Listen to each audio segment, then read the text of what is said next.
You've got, your morning coffee, a to-do list a mile long, and just a blank Google screen. Right, the classic start to the day. Exactly. Huh? And you just want to, summarize some notes or draft a quick email. But instead, you're staring at a half dozen different buttons, tools, workspaces, and they all seem to be named Gemini. Oh, yeah. It's overwhelming. It really is. Suddenly, you're just paralyzed. You start wondering, am I supposed to click the app, use the sidebar, open a notebook, trigger an automation? I mean, the promise was that AI would save you time, right? Yeah, but just figuring out which tool to use feels like a full-time job in itself. It totally does. Okay. Let's unpack this, because today we are fixing that. I'm glad, because it really is the defining modern workplace dilemma right now. Yeah, we are taking a comprehensive, highly practical guide to Google's AI ecosystem, and we're extracting a master blueprint just for you, the listener. And just to be clear, we are not going to sit here and read a dictionary of software features. That's not helpful. No, definitely not. We're going to map out 6 distinct routes you can take. And it's based entirely on the specific job you need to do before that coffee gets cold. Because we kind of transitioned from having, one incredibly simple chat box to this sprawling ecosystem almost overnight. Right. And before we can even get to those routes, we have to address the elephant in the room. Why is everything named Gemini? Yeah, the Gemini identity crisis, the sheer volume of choices, is exactly why we need a mental framework here. Because the word Gemini, it's completely outgrown its original definition. It really has. It just means everything now. Right, which leads to this massive naming confusion. When you see that word today, it could be referring to the underlying model family, like the actual mathematical intelligence powering things. Okay, the brains. Exactly. Or it could mean the standalone Gemini app you chat with. Or, it could be describing the AI that's just directly embedded inside applications you already use, like Docs or Sheets. It reminds me of, it's like walking into a car dealership, finding a salesperson and saying, "Hi, I'd like to buy a Ford." That's actually a great way to put it. Right. And the salesperson looks at you and says, "Fantastic. Yeah. Do you want an entire F-150 truck? Do you want just a raw V8 engine? Or do you, just want this leather steering wheel?" Yeah. They are all Ford, but they serve completely different functions in your life. Exactly. So to clarify what the AI is actually doing at any given moment, the source material breaks this ecosystem down into a 7-part framework. Right. So we have models, which are the underlying intelligence, like your raw V8 engine. Got it. Then we have products. Those are the actual environments you open up and use, like the truck itself. And inside those products, you have features, which are, specific capabilities. Okay, so models, products, and features. I follow that. But once we get into the other 4 parts of this framework, embedded AI, automations, agents, builder platforms, the line gets completely blurry for me. It does get tricky. If I tell the AI to summarize my inbox every morning, which one of those is it? Well, let's draw some hard lines between them, because the mechanisms really matter here. So embedded AI, that is an assistant that lives inside a specific app you're already using, like that little sidebar in Gmail. Okay, so it's right there in the app. Right, and it has no independence. It just waits for you to click a button, and it only helps with the specific email currently open on your screen. So it's totally confined to the current window. Precisely. Automation, on the other hand, is a blind, rigid sequence. Blind and rigid, okay. Yeah, it detects a trigger, say an email arrives with the word invoice, and it mechanically extracts the PDF, renames it, drops it in a Google Drive folder, all without you ever knowing. Wow, okay, so it's not really thinking about it. Exactly. It doesn't think. It just follows the tracks you laid down. Right. But agents are where it gets really interesting. Just so. Well, an agent has a goal and the freedom to reason its way there. If you ask an agent to, find the best time for our team to meet next week, it will autonomously check 5 different calendars. Oh, wow. Yeah, it identifies conflicts, drafts an email proposing a time, and sends it. It iterates. And then finally, you have builder platforms, which are basically the workbenches where you construct those agents yourself. Okay, which establishes the golden rule for this entire deep dive. You have to choose the product by the job, not by the Gemini name. Yes. Start with your workflow. Do you pick a tool because it's the right fit or just because it popped up on your screen with a shiny new name? Because if you just chase the name, you're going to end up trying to drive a steering wheel. Yeah. So let's put this into practice and map out a typical workday. The very first job of any project is usually just figuring out what you want to do. The brainstorming phase. Yeah. Exactly. This is route 1, thinking, writing, and planning. And when your work is open-ended and unconstrained like that, you start with the Gemini app. It's your everyday thinking partner. Because it's conversational, right? Right. It uses a versatile model, so it's fantastic for bouncing ideas around, drafting initial concepts, or, rewriting rough material. But the real power in Route 1 comes from manipulating your workspace, doesn't it? Like using Canvas. Oh, Canvas is huge for this. It's fascinating because it solves a massive interface problem. I mean, when you ask a chatbot to rewrite a 2,000-word document, it usually just spits the whole thing back at you in this tiny little chat window. Which is incredibly frustrating to read. Right. But Canvas gives you a side-by-side editable workspace. You can highlight just like one paragraph of code or one specific slide and ask the AI to tweak just that section. It's much more surgical. Exactly. But honestly, my absolute favorite tool in this route is Gems. Yes. Gems are a lifesaver. They address the exhaustion of repetitive prompting. Because every time you start a new chat, the AI basically has amnesia. Exactly. You have to explain who you are, what your brand tone is, what rules you want it to follow every single time. But a gem allows you to permanently save those instructions as a distinct persona. So like if you're a marketing director, you could build a landing page review gem. Right. You upload your massive 15-page brand guideline document just once, and from then on, whenever your team has a new landing page, they just feed it to that specific gem. And it evaluates the page against those exact rules. The mechanical advantage there is massive. You aren't just saving time, you're standardizing your output. That is so powerful. It is. But knowing when to leave Route 1 is just as important as knowing how to use it.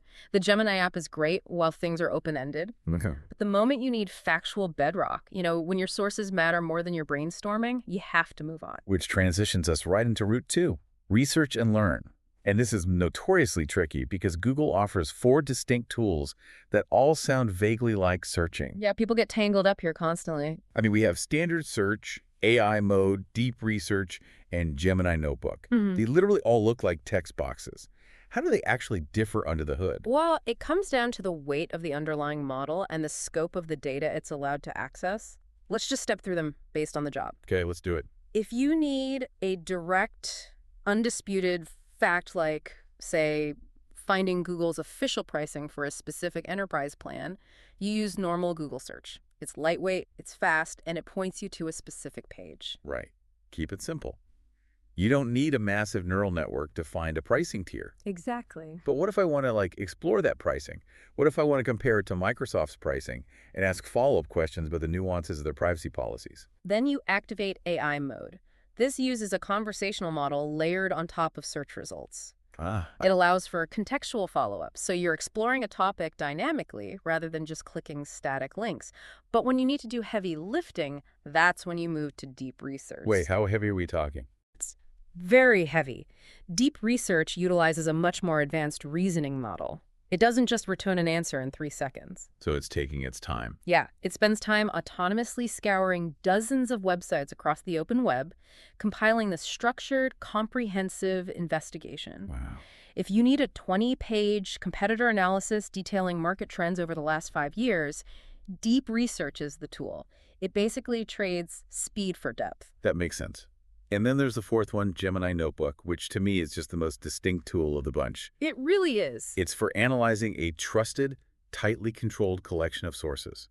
I like to think of it as taking an open book test, but you're only allowed to bring your own trusted textbook, not the entire library. That's a perfect analogy. Like you upload your approved internal financial reports, and the AI is mechanically restricted to only talking to those specific documents. Right, and the psychology of Gemini Notebook is something we really need to pause on. What do you mean? Well, keeping the analysis strictly to the sources you selected is incredible for mitigating hallucinations. The AI can't just invent a market statistic if it isn't in your PDF. Yeah, it's locked in. However, a major psychological trap opens up here. What's fascinating here is that no AI product makes a flawed source automatically correct. Oh, man. So if the underlying report you uploaded has bad math, the beautifully generated summary will also have bad math. That is dangerous. It is, because our brains are wired to equate academic formatting with truth. When the AI hands you this polished answer with clean, clickable citations, you naturally want to trust it implicitly. Yeah, you see a citation and you just assume it's a fact. Exactly. But the AI is acting as a confident synthesizer, not a truth engine. Even with pristine citations, a polished answer can rest on incredibly weak evidence. So human checking is still totally vital. Rigorous human verification is a non-negotiable part of Route 2. Always. Got it. Okay, so we've mapped out the thinking in Route 1 and the gathering of facts in Route 2. The natural instinct at this point in the day is to take all that intelligence and just start typing out your findings right there in the chat box. Which is a huge mistake. Right. According to the blueprint, doing that triggers a massive inefficiency. And that brings us to Route 3, eliminating the copy-paste tax. Yeah, the copy-paste tax happens when you treat the AI as a destination rather than an assistant. Explain that a bit more. Well, if the work you are doing ultimately lives inside Google Workspace, meaning Gmail, Docs, Sheets, or Slides, you must start the AI directly inside those applications. Because if you don't, If you move your workflow into a separate browser tab to chat with Gemini only to copy the result back into an email, you break your momentum and lose all the surrounding context. let's look at the actual mechanics of how this context travels, because this is cool. Imagine a massive client request arrives in your Gmail.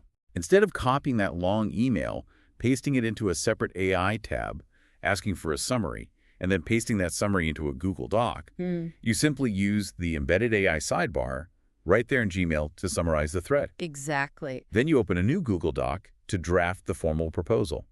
And the AI in Docs already knows about the Gmail summary because the context travels with you through your workspace. It's all connected. Right. You jump into Sheets to verify the pricing, and finally, turn that whole plan into a presentation in Slides. It's seamless. The defining feature of Route 3 is that you aren't rebuilding the premise of your project from scratch in every new tool. But wait, let me play devil's advocate for a second. If I'm having AI draft a reply in Gmail based on a summary, isn't that just automation? I see why you'd think that, but there is a crucial difference. Embedded AI helps with one current task where it lives while you are driving. Oh, okay. Automation, which we'll get to in a minute, detects, extracts, updates, and routes things completely without you. Embedded AI is just assisting you in the moment. Okay. The easiest way to know if you should be in this route is to ask 2 questions. Where does this task begin, and where should the final results stay? Right. If both answers point to a Workspace app, you initiate the AI right there. Perfect. Which transitions us to the next challenge. Text and spreadsheets are great, but, what if your job requires visual outputs, like video or design assets? That takes us to Route 4, creating media and design. And the governing rule here is really interesting. Don't compare the underlying image models, right? Exactly. Don't compare models. Match the workspace to the size of your project. Generating a single quick visual to drop into a chat is vastly different from producing a full marketing campaign. Right. If you just need a quick image, the standard Gemini app is perfectly fine. But for actual production, Google provides highly specialized environments. For instance, if you're creating a collaborative workplace video, you use Google Vids. Okay. If you're working on a complex, multi-scene creative project, you move to Google Flow. Here's where it gets really interesting, because I want to unpack how Google Flow actually works under the hood. It solves a massive problem with AI image generation. It really does. Normally, if you generate a character in a standard chat window and then ask for that same character doing something else in the next prompt, the AI spits out a completely different person. Which is useless for storytelling. Exactly. But Flow operates less like a standard editor and more like a digital storyboard with persistent mathematical parameters. It's like having a mini Hollywood soundstage. That's a great way to visualize it. Yeah, if you generate a character or a specific visual style in Scene 1, Flow holds on to the exact parameters of those assets. So you can drop them into Scene 5, and they remain visually identical. It's game-changing for consistency. And if your focus is strict brand marketing, there is Pomelli. Pomelli is wild. You can think of Pomelli as a digital brand manager that physically enforces your corporate identity, like a strict brand manager looking over your shoulder. Yes.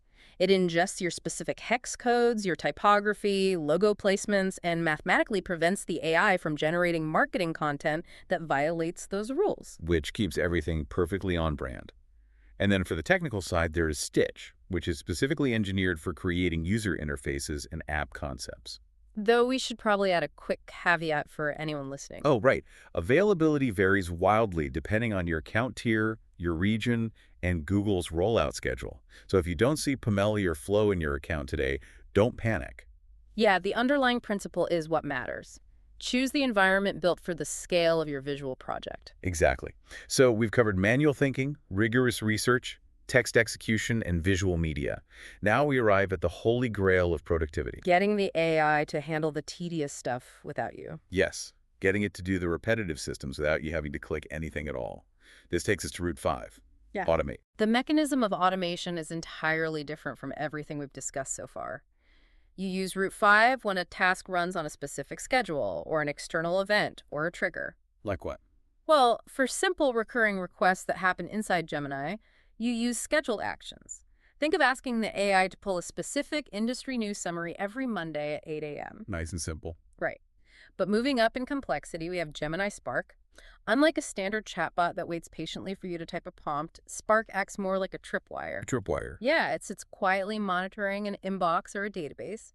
When a specific condition is met, say, a VIP client sends an email with the word urgent, Spark wakes up. Oh. It reads the context, autonomously gathers necessary data, and triggers an action. It's an ongoing background agent. And for heavy-duty business processes that cross multiple applications, there is Workspace Studio. Exactly. Like a form gets filled out on your website, Workspace Studio extracts the details, updates a Google Sheet, drafts a customized reply in Gmail, and pings you on chat to review it. It connects the whole ecosystem. But I have to push back on this a little bit. The source material issues a massive warning about automating unstable workflows. A very strong warning, yes. But isn't the whole promise of advanced AI that it can handle messy, unstructured data? Like, if my inbox is a disaster where clients request things in 10 different formats, why can't I just throw a heavy AI reasoning model at it to sort it out? It sounds appealing in theory, I'll give you that. But when you automate a chaotic input without a human bottleneck, you run into compounding hallucination loops. So it just makes a mess faster. Exactly. Good candidates for automation are frequent, predictable, and their outputs are incredibly easy to verify. If your business process changes every single time you do it, you are just automating confusion. Automating confusion, that's a great phrase. Faster mistakes are still mistakes. If you apply an automated AI agent to a messy process, the AI will confidently guess how to handle the exceptions. And you'll just spend all of your newfound free time cleaning up its autonomous errors. That makes total sense. Keep doing it manually if it's a mess. Right. Fix the process first. Which leads us to our final path, route 6, building apps and agents. This is for when you want to build a bespoke tool that other people can use. Like a custom ROI calculator for your sales team, for example. Right. Now, the immediate reaction for most beginners is going to be, I don't know how to code, so I can't do route 6. But that barrier to entry is gone now. The starting point for beginners is Google AI Studio. You don't write code. You simply describe the logic of your idea in plain English. So you just talk to it naturally. Exactly. The studio allows you to generate a live, interactive preview of the application and test the mechanics immediately. But why shouldn't a beginner just jump straight into building a complex agent on one of those fancy platforms? Or just hand it off to the Gemini API to put directly on their website? Because prototyping in AI Studio first grounds you in reality. It forces you to prove whether the underlying logic of your idea actually works before you invest time into complex infrastructure. That's smart. Prove the idea first. Right. You test the workflow quickly, prove that the AI can reliably perform the calculation, and only then do you move to the API to integrate it into your website. Okay, so we now have all 6 routes laid out on the workbench. Thinking, researching, workspace execution, media creation, automation, and building. Now for the fun part, combining them. Yes. The final challenge is using them together without making a mess. Let's look at segment 6, the master blueprint, and see how a real project moves across these routes. Let's consider the task of preparing a comprehensive webinar campaign. A generic AI user would try to do all of this in one chat window, get frustrated by the context limits, and just give up. But a user armed with this blueprint moves seamlessly through the workshop. Exactly. You begin in route 2, using deep research to autonomously gather market trends from across the web. Okay.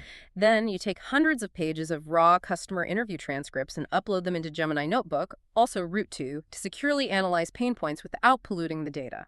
Right. And with the facts gathered, you jump to route 1, the Gemini app. You use a conversational model to bounce ideas around and shape the actual offer of the webinar. And once the core message is locked, you move to route 3, Workspace. where you draft the campaign emails in docs and build the presentation in slides, letting the embedded AI pull context directly from your earlier work. Spot on. After the webinar concludes, you utilize Workspace Studio in route 5 to automate the tedious follow-up emails based on attendee behavior. And finally, you use AI Studio in Route 6 to build an interactive assessment tool based on the webinar's content, which you embed on your website for future lead generation. It's a complete ecosystem flow. The friction points completely disappear when you apply the right mechanism to the right step. But people still mess this up, don't they? They do. The 3 most common mistakes people make are starting with the product name instead of the task, trying to use the main Gemini chat for absolutely everything, and confusing embedded assistance with autonomous automation. Yeah, that makes sense. We want to leave you with a highly practical exercise to map your own workflow today. It's called the 5-task decision map. Right. Look at your calendar and pick 5 recurring weekly tasks, especially the ones that involve a lot of copying and pasting or context switching. For every single one, you must answer 3 questions. Where does the raw information currently live? What is the final result supposed to be? And does this exact sequence repeat? Answering those 3 questions completely eliminates the product guessing game.